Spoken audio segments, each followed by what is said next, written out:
somebody gave. Wait, I want to bring up something that somebody brought up about the ISUPK. Because it was brought up that about the ISUPK and about somebody asked about the ISUPK and about what was this specific question? I believe it was about the history.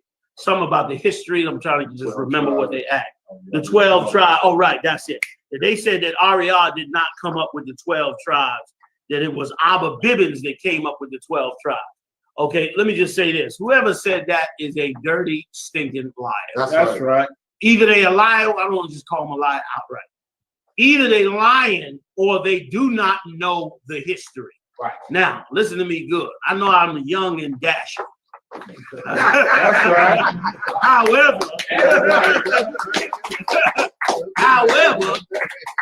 I done been around for a while. And I am in the ISUPK. That's right. So I know what went on in the ISUPK. Right. And I heard it from the horse's mouth. I ain't hearing this second part. I'm hearing this directly. And ask anybody. I was there back then with the heads and all that. And I sat down with them and asked them. We out like we always do, out getting stuff for the school. I'm out with Mo, Ariah. I think Lahab was there, a couple of others. And I asked Ariah about it. And I said, Ariah, how did the 12 tribes come about? And they proceeded to go into the story, okay, about Ariah. First of all, Ariah used to work construction as a young man. And like I brought out in that documentary the brothers was making, he fell down an elevator shaft, 3-story, broke both his legs, was in traction, got in a wheelchair for 3 years. Ariah rode around, the doctor said he would never walk again. He rode around in a wheelchair for 3 years. And so naturally he couldn't go to camp, couldn't do a ton of things, couldn't even get up the stairs in the school. So he spent a ton of that time at home and he started to study the records and the history. Right. And he did this for years. And then he had the vision. Now this, I'm getting this from Mo and Ariah out their own mouth. I ain't getting this second party. I ain't talking to somebody that talked to them. I ain't talking to somebody from some other group. I was standing there in front of them when they was laying it out. That's right. More than one was laying it out. And that's when Ariah had the vision. Now, Ariah, this happened, Ariah was a young man, 18, 19, you know, like young men do, work construction, do different jobs. Bibbins was over the school.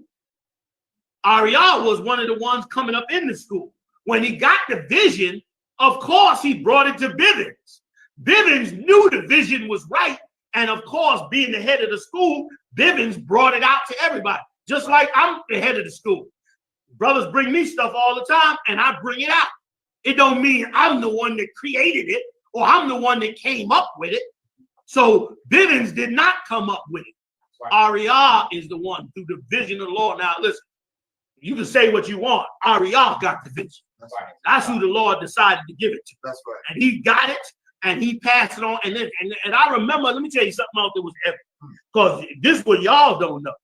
That I know. When I was there and I'm talking to Ariah about it, Ariah said to me personally, he said, Yohana, but you know what's the amazing part about it?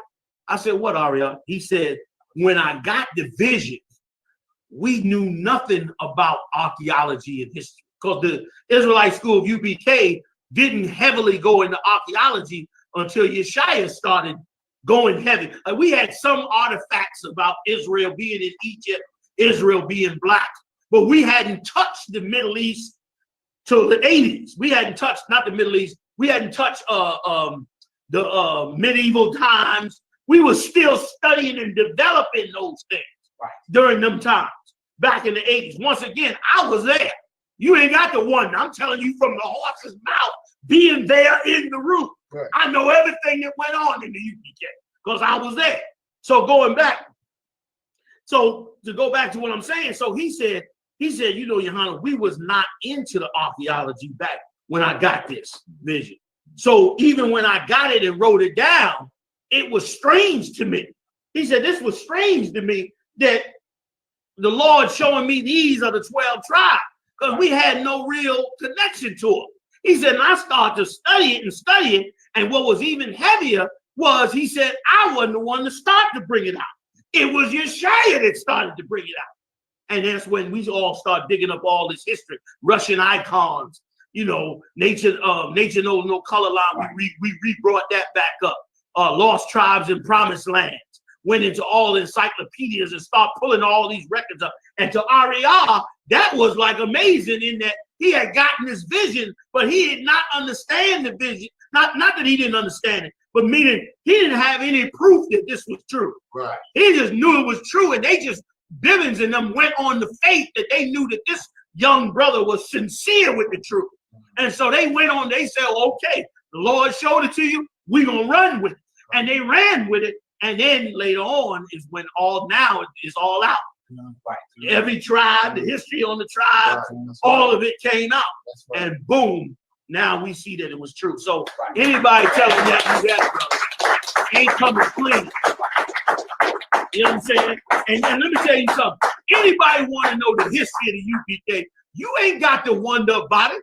I'm telling you, I was sitting in the room with Mo and them, Ariel and them, Lahar, Yeshaya Shaw. I live next to Yeshaya in Kazak's apartment. So you know I know everything that went on. I was the chicken man. I run the chicken house. You know the chicken man, no. What are you talking about? You ain't gotta ask nobody. I was there. Okay, and let me tell you what was heavy about the UPK back then. See, let me explain to you how it went down. Go back. Let's for a minute, Maya. Rewind the time. Back in the turn of the century in the 1900s, white Jewish synagogues invested in black Jewish synagogues. Black Jewish synagogues started to emerge. What people don't understand is Matthews and all them cats back then, they was black synagogues, but they was not black synagogues like we think of black Hebrew Israelites today. They were black synagogues that were counterparts to their white synagogues. In other words, they wasn't saying the white man's the devil. They was treating themselves like they were Jewish conversions. Like the white Jews was the real Jews, but that they were black Jews by conversion. So they was respecting the white Jews. And that's what Matthews and them was doing. But here's what people don't know. Bivens was a real radical. Bivens was a radical. He came up from the South and he had learned about being an Israelite. That's what Matthews and them was doing. But here's what people don't know. Bivens was a real radical. Bivens was a radical. He came up from the South and he had learned about being an Israelite from the slaves. So he had that edge on him that the Lord wanted. He had that hate the white man edge that this guy is the enemy. So now he joined Matthews and them. They fellowshipping with white yeshivas, white synagogues. So Bivens in a jam here. So he had to break from them. And when he broke from them, that's when he set up his school on Fifth Avenue. And in his school, that's when they started to get radical. And see, Ariel was a young radical brother too, which is why he gravitated to Bivens. And Yaakov, you know, Yaakov was a two-gun gangster. When he come up from Florida, Yaakov used to carry two guns, tell me the stories all the time. And Johanna, I used to carry two guns all the time. She said, until one day, he always tell me the story, until one day he was in a bar and a cat came in to rob the bar. And he about to reach for his two guns. And he said he looked over to the side and and then he saw in the shadow that the stick-up guy had a backup guy that was already in the place with another gun, but he was already there before the stick-up guy came in. So he said if he would have pulled the two guns, the backup cat would have shot him. And then he said to himself, you know what? The Lord want me to put these guns down. So he put his guns up. So Ariel, and Ariel being Yaakov's son, he was a radical too. Like these was not them old Jewish cats that's in them groups. That's why you ain't never hear about them cats. Because they was not called to raise up the prophet. That's right. They would have Jewish synagogues, and that's it. Anybody can open a Jewish synagogue. Old Testament, New Testament, the ones in Chicago, the ones in Dimona, none of them was like the ISUPK. That's right. And there's a reason for that. Because the ones in the ISUPK, there was a spirit of the Lord that was on them. Right. And listen, show you how radical Bivens was. Now remember, now we're talking the 60s, in the height of the Nation of Islam.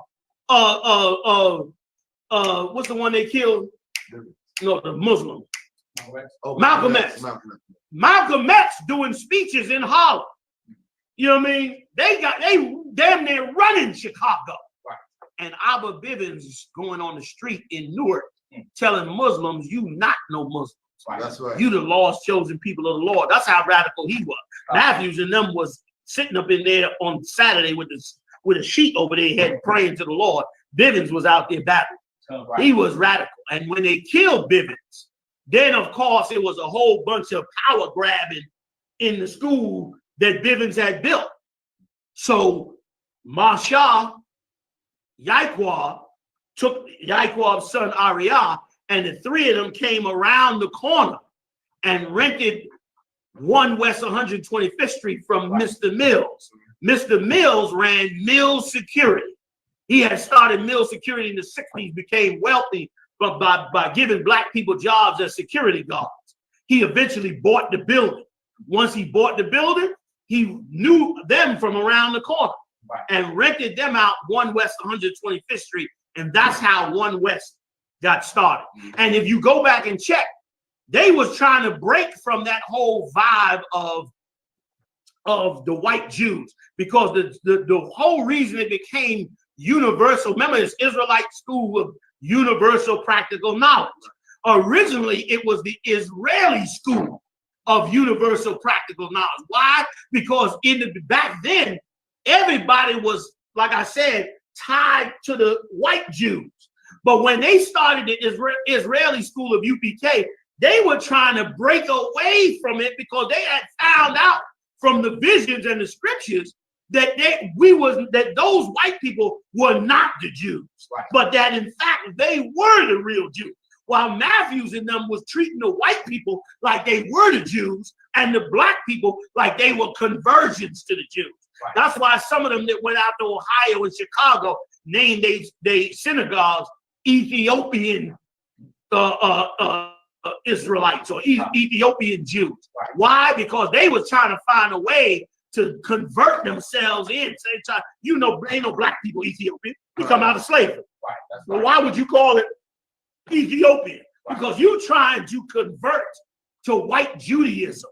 Even the outfits they wore came from the white Jewish rabbis. You understand? But they were but the Lord was working to break them out of it. So when they got around to 1 West, that's when they added universal practical knowledge, because now it was a betwixt. Because back then, you had to come in and convert to Judaism. But here was a new radical idea where they were saying you no longer got to convert to Judaism. You are the real Jew. That's right. You are the people of the Lord. That's right. And that was radical at that time. And let me tell you something else too. The Israelite School of UPK, go check their history. Go check out the Nation of Islam. Go check out the Black Panther Party and the new Black Panther Party. Go check out the Conscious Community. Go check out every black so-called radical organization in America. Every last one of them in some way either work together, receive finance from, or work in concert with other white groups. Right. But what Yaiqub and them did was completely unique. And really, if the history books were to be true and right, the Israelite School of UPK is the only black group that completely excludes every other nation. We are truly black radicals. We are truly different. You understand? And we truly something that ain't like nobody else. And let me add something else if I could. It wasn't until the Lord showed Ariyah, Yaiqub, and Masha, Yaiqub, and Ariyah this truth, that the word of being an Israelite even got spread. Right. Like all these Israelite synagogues been around all over the country. But why is it didn't get spread like a wildfire until these radical, real prophets came up. Like prophets do. Prophets don't come up soft. Scripture tell you that. But they come up rough. And them brothers was on a different vibe. And then Ariana and them came out, brother. And that's when we start hitting them streets. And they start taking the game out. And brother, before you know it, then the whole world, whenever you mention now an Israelite, the first thing out of people's mouth is, you talking about them guys on the street? Because now everybody look at the Israelite as us. But them groups, wasn't like that. And them groups later on, they began to become black Israelites. Because they wasn't black Israelites before. They was black Jewish synagogues. Right. That's what they was. They wasn't anti-white. Right. They was just black people following white Jewish tradition.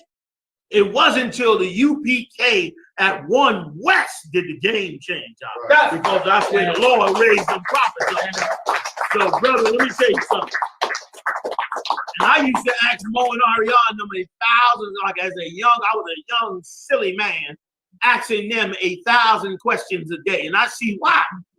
I had to ask them questions because the Lord wanted me to know them answers, because one day I was going to have to answer other people about them. I was going to have to lay down this legacy. The Israelite school of UPK is absolutely unique from any black Israelite group. It is completely unique and in the hands of the Lord. It is not normal. You know what I'm saying? It is not what everybody else has been. And it pioneered, let's be clear, it pioneered being a black Israelite. Because before that, it was black Jewish. You know what I mean? Even when we started, again, Yaakov and them named it the Israeli school because Israeli was from the white Jews. Let's make it clear. Matthews did not raise up Bivens. Bivens joined them, but he could not stay with them for that same reason. And then a ton of groups came out of them, and all of them today, damn near all of them love white people. Some of them got a little radical, a little blackness on them.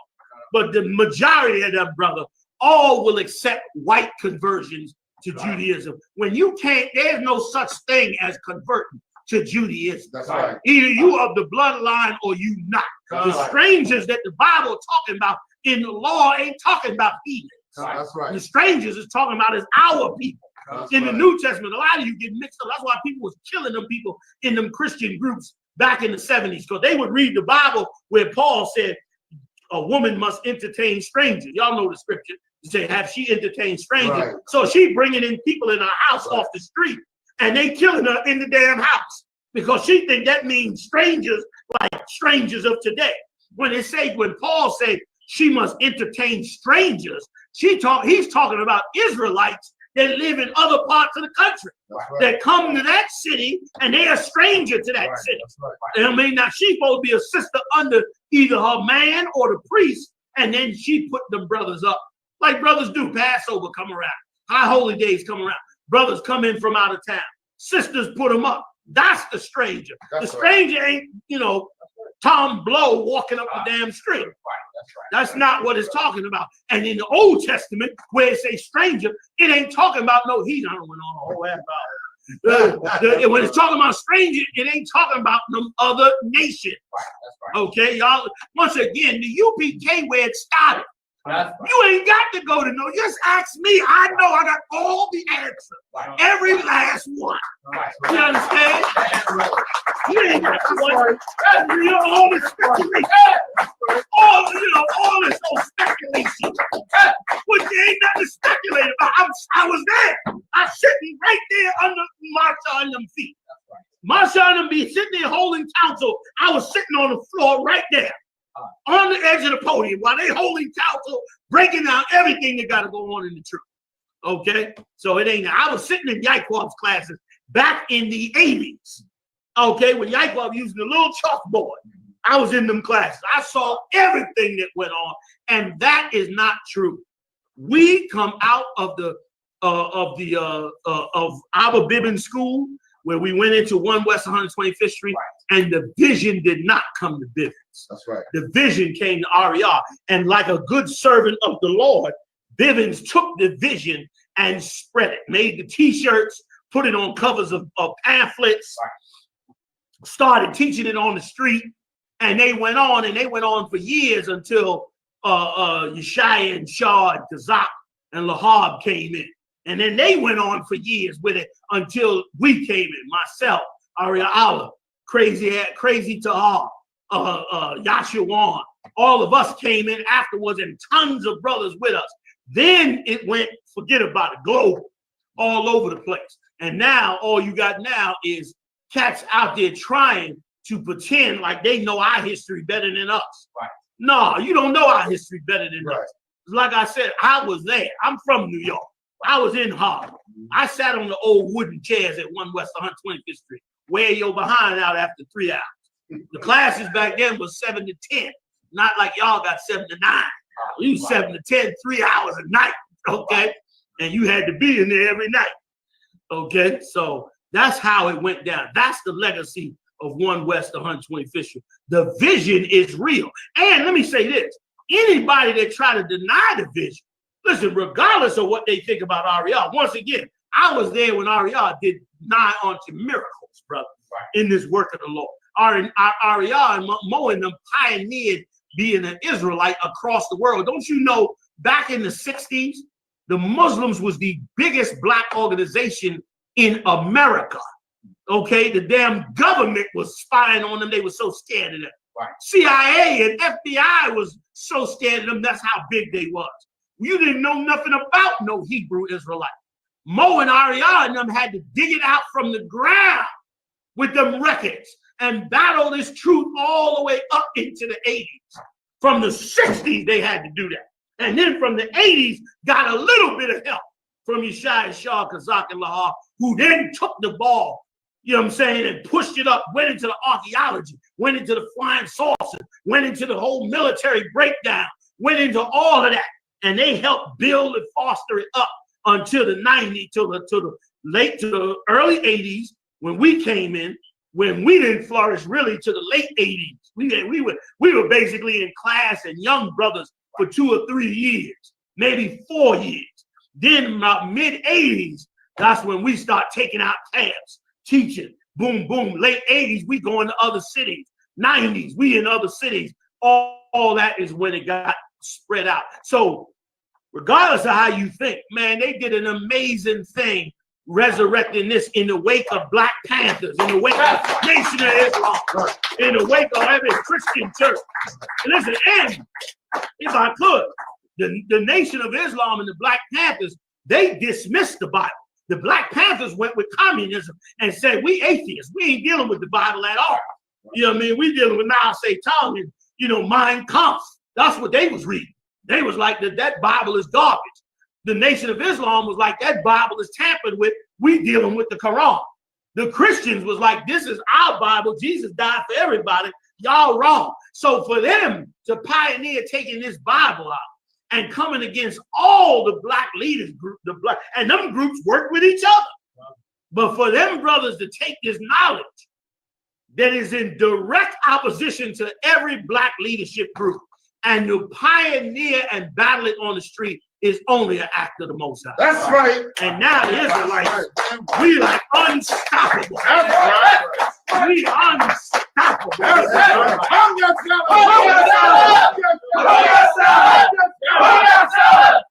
And now it's like, you know what I'm saying? And so they can say what they want. The Israelite school, UPK, is the school that was called by Yahweh. And right. Brother, and you have not begun to see what the Lord is going to do with this very body that he called on and ordained to bring forth this truth. You got to see what he's going to do. So whoever put that out, listen, let's let the record be set. Right. I was there. I was Marshall's bodyguard when he went on TV. I was there. Right. Okay. I was there when they played cards on Saturday night, played bid whist after the camp. I was there. I was there when they went to go buy the land.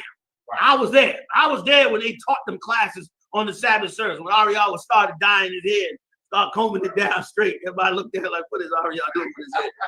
I was there. And they were like fathers to us, man. And reared us up with his knowledge and with love. So ain't no wonder in the body.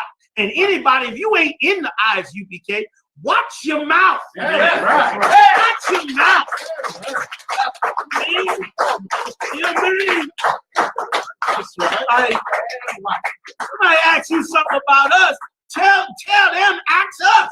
Right. That's right. Don't you go mouthing off with what you don't know. Go tell them to ask us. We know us. We know what we dealing with. You understand? We understand it. Like I said, I was there. Okay? So this nation is to go on. I'm done with it.